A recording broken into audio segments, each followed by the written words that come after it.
These people are absolutely crazed. Trump derangement syndrome. This is Trump derangement syndrome. Nothing more, nothing less, nothing else. Trump derangement syndrome. Trump derangement syndrome. Because they have Trump derangement syndrome.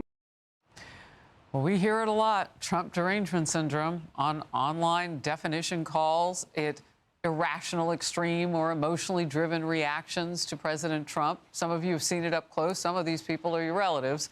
Someone said to Harvard TDS is overwhelmed by dislike or fear of the president, that they lose objectivity, overreact, or interpret everything he does in the worst possible light. Psychotherapist Jonathan Alpert says he has seen this effect firsthand. In a Wall Street Journal piece, he writes, quote, "No serious mental health professional would render such a partisan and derogatory diagnosis. Yet, I've seen it in my own psychotherapy practice," end of quote. Jonathan is in focus with me now. So first of all, identify it for us. You're in a session and you pick up on what? Well, Harris, it doesn't take long for me to pick up on this. People are obsessed with Trump.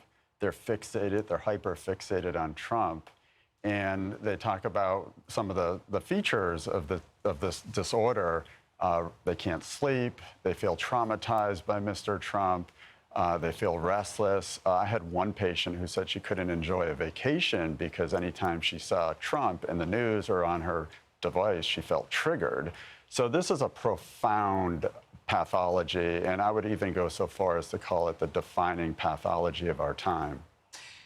These people come to you for the things that you described. Can't sleep, traumatized, perhaps depression. I don't want to put words in your mouth. But at first, you are there to treat an illness, a disorder of some kind. And what you figure out is the trigger. Well, and Trump is the trigger for many of these people. And to be that fixated on a figure, on a person, it's simply not healthy. And our country has strayed so far away from where we once were. If you look at in the 80s when President Reagan was shot, people were united. He famously said, "I hope you're all Republicans," to the surgeons. And the response was, "Today, Mr. President, we're all Republicans." But our country has lost that. We've strayed so far from that unity. Mm-hmm. And what do you see? Because you told me off camera, 3/4 of your patient load right now has what you're calling this TDS. Well, 3/4 of my patients will present with a lot of these symptoms, and within probably 5 minutes of seeing me, their hatred for Trump comes up. So if you're that hyper-focused on Trump, that's a real issue, and it's worth being treated. In fact, you recently wrote another piece for the Wall Street Journal. Politics make for bad therapy. When practitioners indulge their own biases, patients can become more anxious and depressed. So you think this is working its way into your medical field? Oh, absolutely. My profession is a huge part of the problem. Therapists, the people who are supposed to be helping people, are actually dividing this country. If you go back a year ago, there was one psychiatrist who actually told people on national TV, if you don't like the way that your relative or friend voted, cut them out of your life. I remember covering. And that's not healthy. That's not how I would advise a patient at all. All right.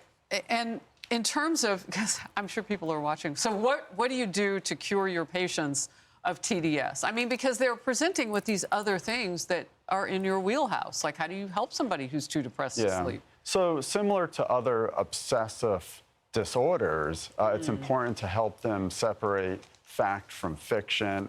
So one of the big tasks that I have is to try to educate these patients and dispel a lot of their beliefs. Trump is not a Nazi. He's not rounding up the gays and shipping them off to some faraway land. So a lot of my time as a therapist is spent trying to correct these people's beliefs. And then the other problem is they're echo chambers. These people are on social media and they're only surrounding themselves with one view. So it's important that they understand the full picture. We have just 5-10 seconds left. Do you worry about people? I do worry about people, and if this trend continues, I do believe our country will only become more divided. So we really need to get a grip on this. All right. Jonathan Alpert, thank you very much. Thank you, I Harris. appreciate your time. Hey everyone, I'm Emily Campagno. Catch me and my co-hosts Harris Faulkner and Kaylee McEnany on Outnumbered every weekday at 12 p.m. Eastern, or set your DVR. Also, don't forget to subscribe to the Fox News YouTube page for daily highlights.